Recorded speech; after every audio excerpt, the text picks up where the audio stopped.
Şimdiki durağımız Pencap eyaletinin en yoğun nüfusa sahip şehirlerinden Rawalpindi. Bu şehirde yaşayanların çoğunluğunu alt gelir grubu oluşturuyor. Rawalpindi, farklı etnik kökene sahip insanların yaşadığı bir şehir.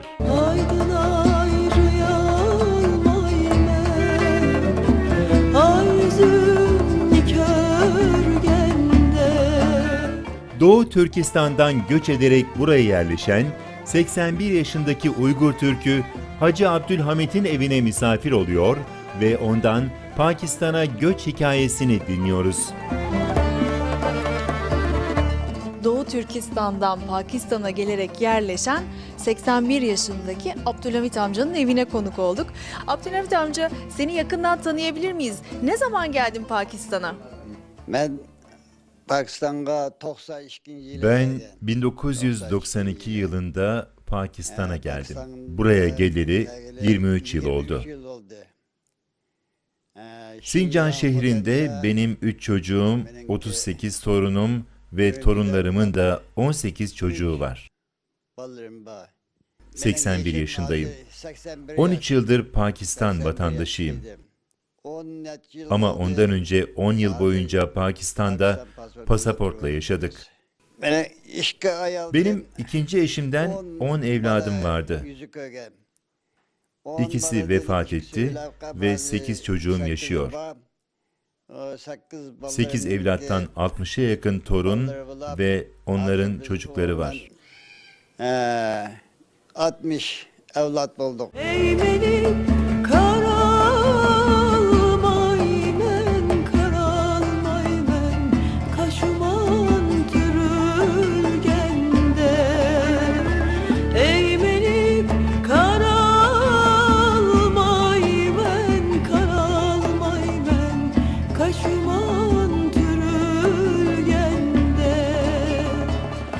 Abdülhamit amca, 23 yıldan beri Pakistan'da olduğunu söyledin. Peki burada neler yapıyorsun? Bize anlatır mısın? Ben Pakistan'a 92 yıla çıkıp 1992 yılında Pakistan'a geldiğimde ilk olarak ticarete başladım. 1993 yılının sonunda bir restoran açtım. Bu restoranı sadece Çin'den gelen hacılar için açtım. Onlara yardım için yaşından 15 yaşına kadar dini dersler aldım. 15 ila 20 yaşlarım arasında okula gittim. 20 yaşında okulu bırakıp ticarete başladım. Ticaretle şugullandım. Abdülhamit amca, Türkiye'ye gittin mi? Orada yaşayan akrabaların var mı? Benim Türkiye'ye bakıp ben seyahat kılıp Türkiye'ye henüz gitmedim ama gitmek istiyorum. Çünkü oraya gidip de akrabalarımla görüşmek istiyorum. Benim orada kuzenlerim var ama onların fotoğrafları Çin'de kaldı. Türkiye'ye gidebilirsem onları bulabilirim. Tapkırı buluşu mümkün.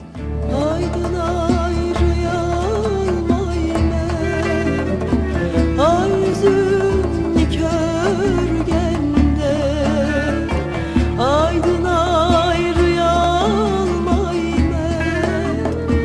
arzun körgende. Abdülhamit amca, odana geldik. O kadar güzel ki nelerden bahsedeceğimi şaşırdım. Her yer süslü, çiçekler var. Çiçekleri seviyorsun herhalde. bu güller Bu güller evin güzelliğidir. Gülleri ben çok seviyorum. Çünkü güller insana sağlık katar.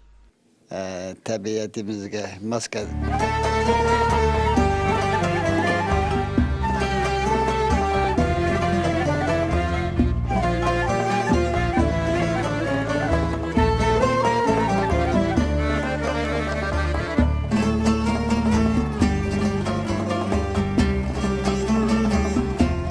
Abdülhamit amca bizi sofrasına davet etti. Şimdi onunla beraber Uygur yemeklerinin tadına bakacağız. Kendisi anlatacak Uygur yemeklerini.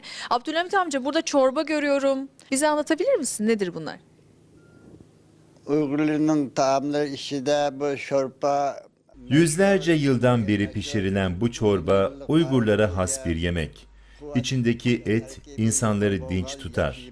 Adına legman dediğimiz bu çorba çok sevilen bir yemektir. Bu çorbayı hepimiz çok severek içiyoruz. Botqanmayında yaxşı taamlar. Abdülhamit amca, masada mürebbeler var. Bunları ben Azerbaycan'da da görmüştüm.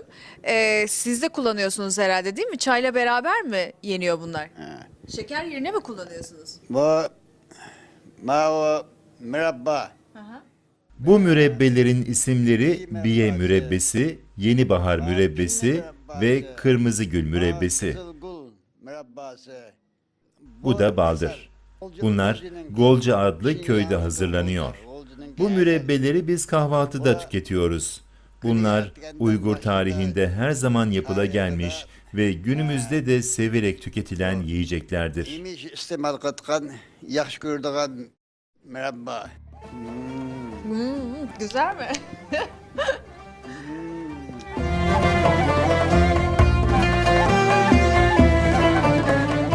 Hacı Abdülhamit ve ailesine veda ediyoruz.